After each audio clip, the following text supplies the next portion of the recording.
que são essas ETFs, como que elas funcionam, qual que é o significado dessas letras, quais são as opções que existem, para a gente poder entender se realmente pode ser uma opção para vocês, tá? Então, qual que é o significado das letrinhas, né? ETF. Então, é o Exchange Traded Fund. Nossa, o que que isso significa? Ele é um fundo de investimentos. Então, assim, em episódios anteriores eu comentei com vocês o que que são fundos de investimentos, como que eles funcionam. Então, ele é um tipo de fundo de investimento, só que ele é um fundo de investimento fechado.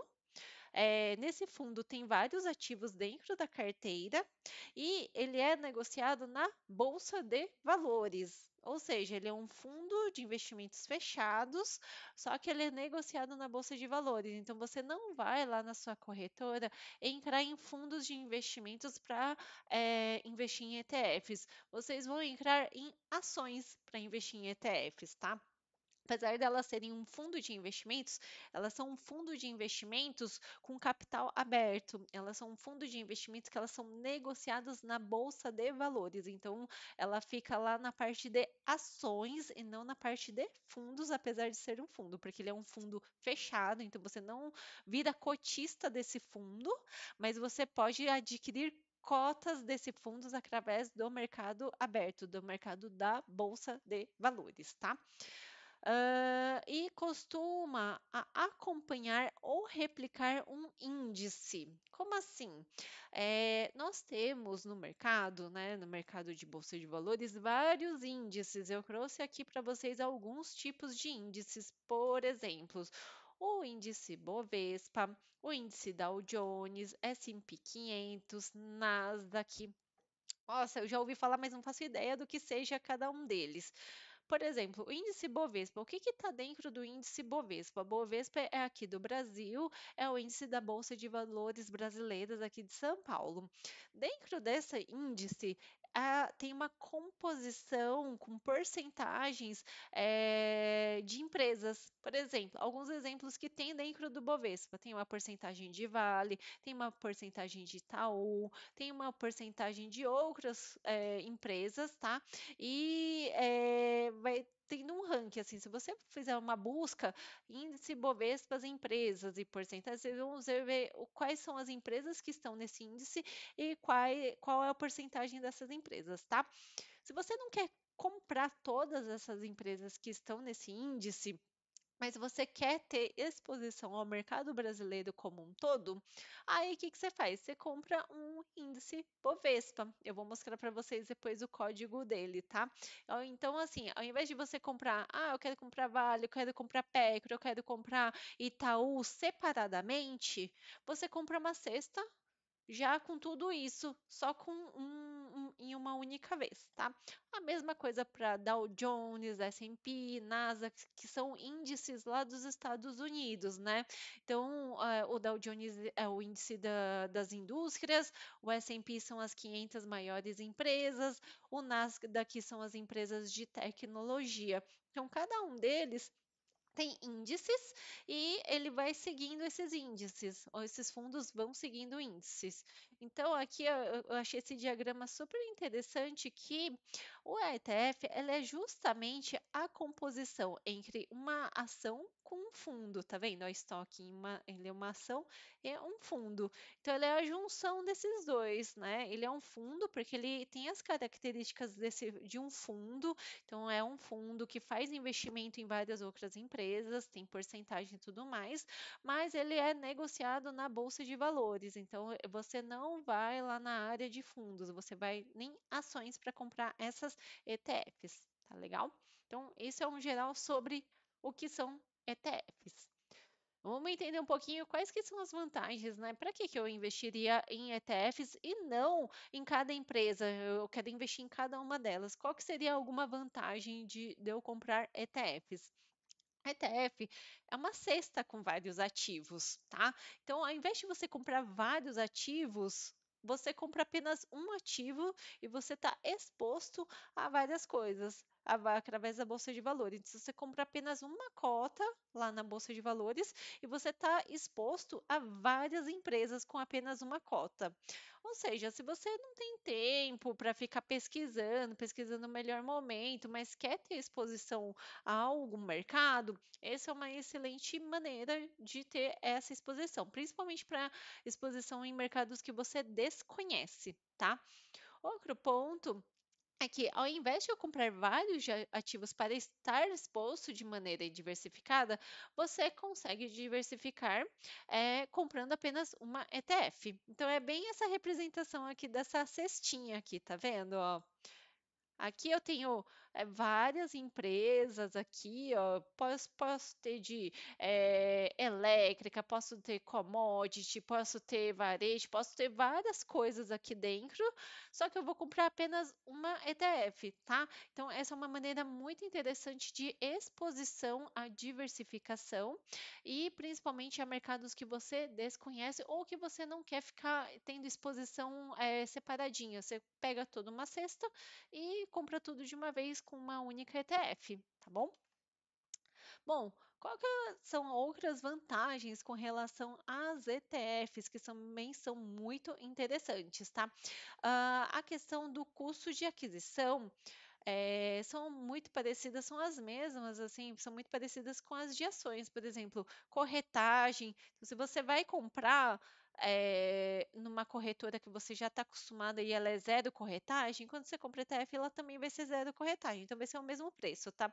Ela vai ter monumentos, então tudo que você tem de custos quando você compra ações, você vai ter também de custos quando compra as ETFs, tá? Então aparece lá certinho quando você compra uma nota uma nota de corretagem, aparece lá as cotas que você está comprando de ETF.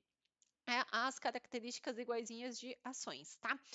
A questão de taxa de administração. Então, lembra-se que fundos, quando a gente falou lá no episódio dos fundos de investimentos, os fundos têm toda uma gestão, tem toda uma administração, tem todo uma estrutura para fazer a gestão desse fundo. Então, ela precisa ter taxa de administração para sustentar essa estrutura, tá?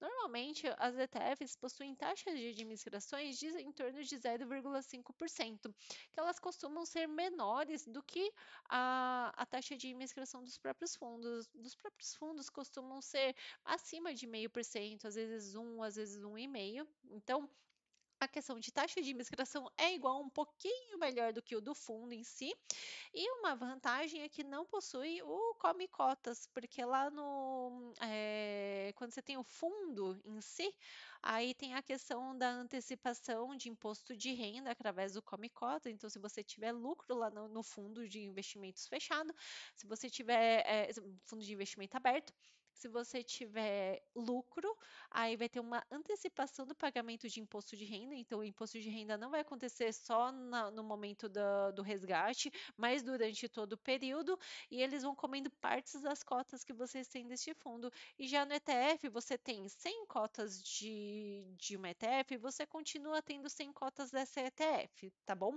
Então, não tem essa questão de come cotas. Bom, quais que são algumas desvantagens, tá? Então, para todos os investimentos, gente, não existe investimento perfeito que só tenha vantagens. Tudo vai ter uma balança, um peso, e aí a gente vai ter que ter uma decisão para entender qual tipo de desvantagem você está disposto a ter para ter contato com o investimento, tá? Então, lembre-se, não existem investimentos sem desvantagem. Todos têm, não existe investimento perfeito, tá? Então, assim, qual que é a desvantagem da ETF? Aqui no caso do Brasil, uma grande parte das ETFs, elas não pagam dividendos, tá? Porque o foco é na valorização de cota.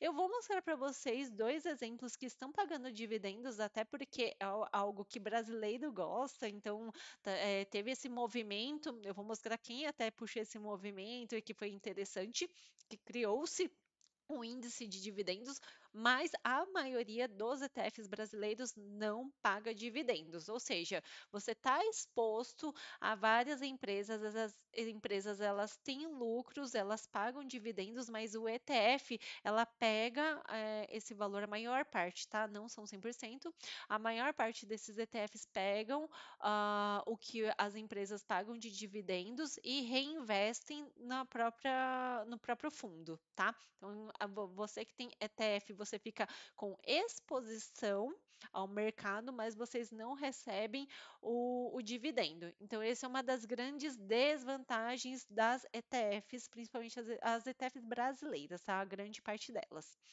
Outro ponto aqui que é muito importante e as pessoas acabam meio que escapando, não vendo, ou só vê quando vende, se lembrar, é que a venda com lucro das ETFs, elas precisam ser pagas impostos de renda com DARF. Como assim? Se eu tive lucro, se eu comprei uma ETF e ela cresceu em valor, tá? Porque o ETF aqui o foco é crescimento em valor, exposição, diversificação e valorização de cota. Se ela custava R$ 100 quando eu comprei e ela está custando agora R$ 120, ela teve uma valorização desses R$ 20. Você precisa pagar através de DARF, tá? O imposto de renda em cima desses R$ 20 de lucro. E por que que você precisa fazer isso? Porque não há para ETF a isenção para vendas abaixo de 20 mil reais. Isso daqui acontece, essa isenção acontece, por exemplo, para ações. Por enquanto, né? A gente está com um governo que está caçando, está buscando aumentar muito a arrecadação e tudo mais. Então, possivelmente, até essa questão venha a baixar, assim, venha a não existir mais daqui a algum tempo. Então, estou gravando no mês 6 de 2024, ainda há isenção para vendas abaixo de R$ 20 mil para ações. Mas já para o ETF não há essa isenção, você precisa, se tiver qualquer tipo de lucro e você vender, aí você precisa pagar. Se você não vender e quer, né, construção de carteira de diversificação para longo prazo, então não precisa se preocupar agora, é só no momento de venda. Outro ponto negativo, menor liquidez que as ações. Como assim? Menor liquidez. Ela tem menos pessoas investindo em comparação com ações. Se você tem menos pessoas, o mercado é menos líquido. Se você quer vender em algum momento, assim, às vezes não vai ter pessoas suficientes para comprar essa ação. Então, ela tem movimentos bem menores do que uma ação, por exemplo. Ela tem menos liquidez. Então, para grandes investidores que compram grandes lotes, quando eles vão vender, às vezes acaba enfrentando um pouco de dificuldades na venda e tudo mais, porque tem menos liquidez do que as ações. Então, esses são 3 pontos de desvantagens das ETFs, tá? Lembra, gente, para tudo a gente tem que fazer uma escolha. Por isso que quando a gente vai fazer a nossa composição da carteira, a gente precisa entender muito bem o que que a gente quer para a gente poder direcionar cada ativo, tá? Aqui, ó, eu fiz um resumo bem interessante de alguns ETFs para vocês terem uma noção do que existe no nosso mercado brasileiro. Então, 100% do que eu for apresentar aqui são ETFs que podem ser comprados aqui no Brasil da sua corretora, lá no campo de ações. Se você procurar, você vai achar esses tipos de ETF, tá? Eu vou passar um por um para explicar um pouquinho o que que é, quais são as vantagens e o que que vocês estariam expostos, tá? Então, primeiro aqui, ó, é esse sticker, se vocês quiserem anotar, inclusive, ó, o ticker BOVA11. Então, se você for lá na sua área de ações e digitar esse BOVA11, você vai encontrar esse daqui, que é o índice Bovespa. Ou seja, se você quer ter exposição ao mercado brasileiro, ao invés de ficar comprando cada ação que compõe o Ibovespa, é esse o ticker aqui, ó, BOVA11, tá? Então, esse é para exposição ao índice de mercado brasileiro.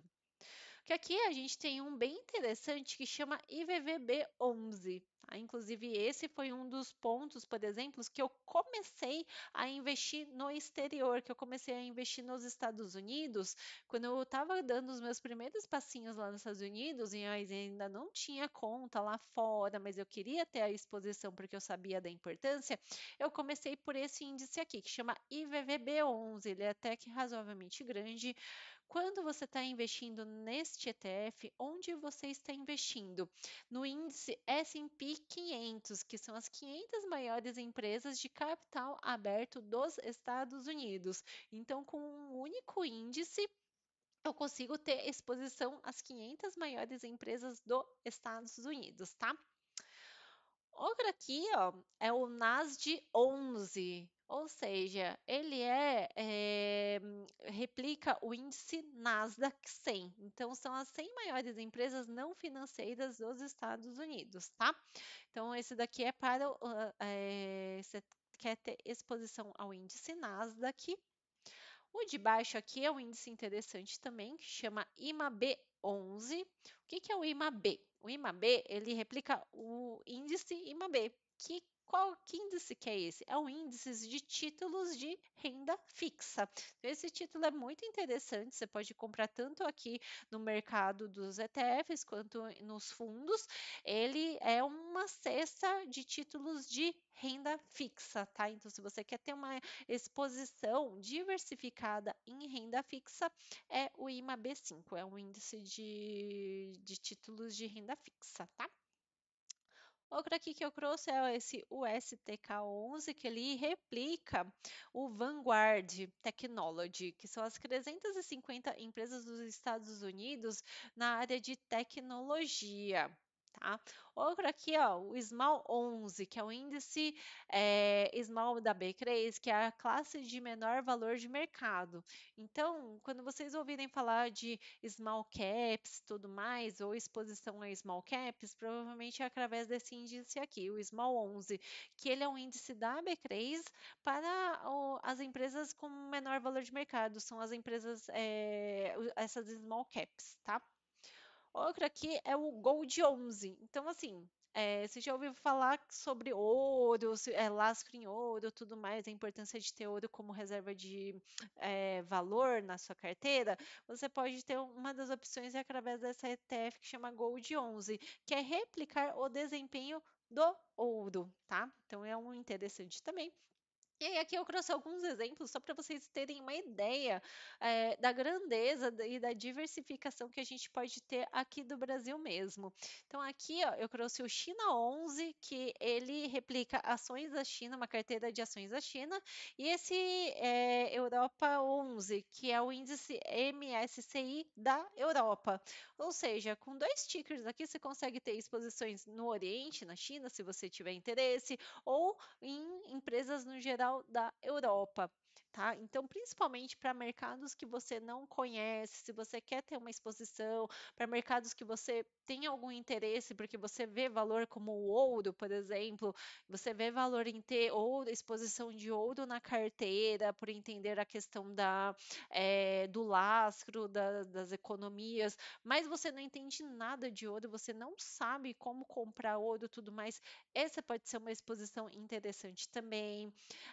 Se você não quer se arriscar, por exemplo, com as small caps, com essas empresas pequenininhas, mas você quer ter uma exposição, porque essas small cap pode ser que também tenha uma maior reversão de crescimento rápido, tudo mais, se vocês acreditarem na causa, entrarem num momento interessante, vocês podem investir através dessa Small 11. Então, aqui, gente, é uma diversidade de opções para vocês começarem a investir, principalmente em mercados que vocês desconhecem, mas vocês já querem começar a ter exposição.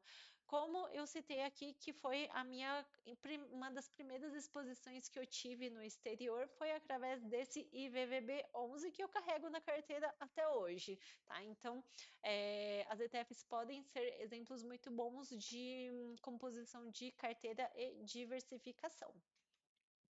E aí eu trouxe aqui para vocês 2 exemplos de grandes bancos que estão tendo esse movimento também de lançarem as suas próprias ETFs, e eu achei muito interessante, porque foi meio que pensado para os brasileiros e que para o que os brasileiros gostam, né. Então, a Nubank, recentemente, não faz muito tempo, é menos de um ano, ela lançou 2 ETFs, ela criou um índice junto com a B3, né, que é esse índice Ibov Smart Dividendos. Então ela desenvolveu esse índice junto com a B3, que são empresas voltadas para pagadoras de dividendo, e ela criou essas duas ETFs, essa NDIV11 e NSDV11, tá?